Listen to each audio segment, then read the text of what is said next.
Bienvenue à Laïkino, la chronique cinématographique en balado-diffusion de l'Union des familles laïques.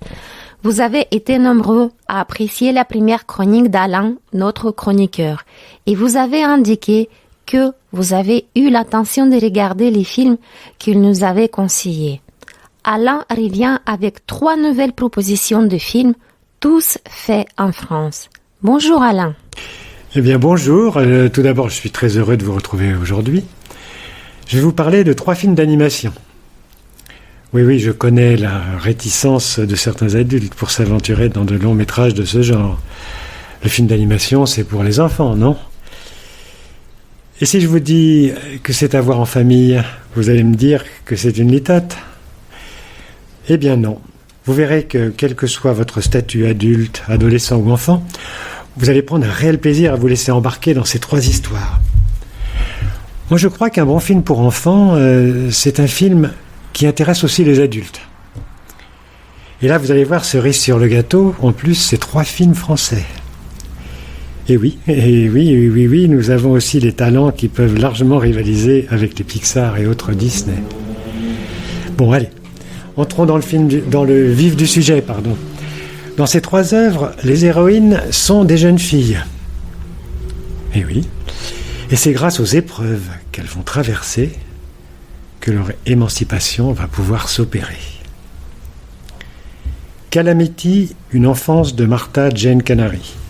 C'est le titre de notre premier film qui venait juste de sortir sur les écrans en octobre lorsque patatras, reconfinement.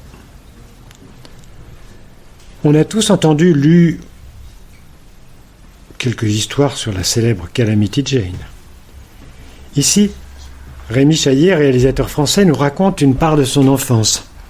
Et outre le fait que cela nous éclaire sur la suite de sa vie, on est plongé dans un univers de toute beauté, tant l'art du réalisateur s'est joué avec les ciels et les paysages de l'Ouest américain.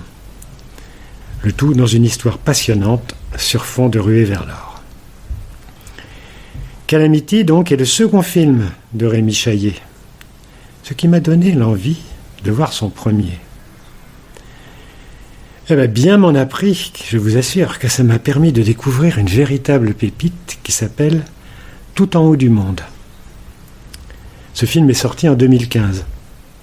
L'histoire. À la fin du XIXe siècle, en Russie, Sacha possède un caractère bien trempé, et bien qu'issue de l'aristocratie, elle fait fi des conventions qui la corsettent. Elle ne se console pas de la disparition de son grand-père, qu'elle adorait, disparu en mer alors qu'il menait une expédition vers le pôle Nord. Elle décide alors de partir en douce, en catimini, comme on dit, à sa recherche. Je vous préviens, vous allez être captivé par cette aventure et émerveillé par la beauté du trait et des couleurs de Rémi Chaillet. Et sans vouloir déflorer la suite de l'histoire, vous y trouverez une séquence absolument sublime sur la symbolique de la mort pour les enfants. Le 3e film est une œuvre d'un septuagénaire, 77 ans exactement, Michel Oslo, dont l'âme d'enfant est toujours intacte. Et oui, je pense que vous avez entendu parler de Kirikou la sorcière. Eh bien oui, c'est lui qui l'a réalisé. Ce dessin animé, comme on dit, présentait une caractéristique, c'est-à-dire que les personnages y était nu. Michel Oslo a dû batailler fermement auprès des producteurs pour les représenter nus dans son histoire. Et c'est la réussite que vous connaissez. Sorti en 2018, Dilili à Paris est une merveille. Dans le Paris de cette époque, Dilili, une petite fille franco-kanak, va devoir enquêter sur la disparition mystérieuse de fillettes.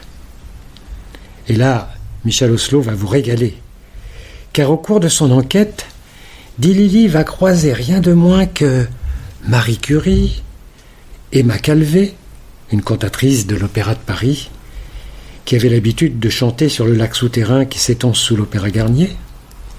Puis elle va rencontrer Marcel Proust, Colette, Toulouse-Lautrec, Auguste Rodin, Sarah Bernard. Mais vous verrez, ce fond historique n'a rien de pesant, au contraire. Ça donne une formidable épaisseur au récit. Et puis c'est d'une rare intelligence. Ma petite fille qui l'a vue avec moi à 7 ans en parle toujours avec passion. Il existe à Paris un programme de visite guidée et précisément, il y en a un qui s'appelle « Sur les traces de Dilili ».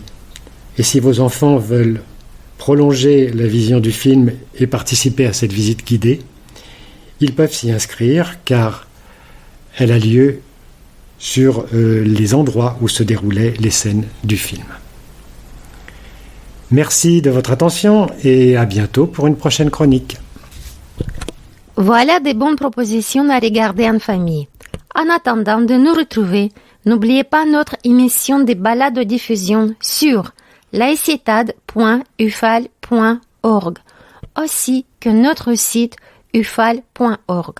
Bientôt, vous pourrez, pour seulement 1 euro, y télécharger le numéro spécial Fête de notre revue UFAL Info. N'oubliez pas que nos activités ne sont possibles que grâce à votre adhésion à l'UFAL ou grâce à vos dons. Tous les renseignements sont disponibles sur notre site internet. À bientôt.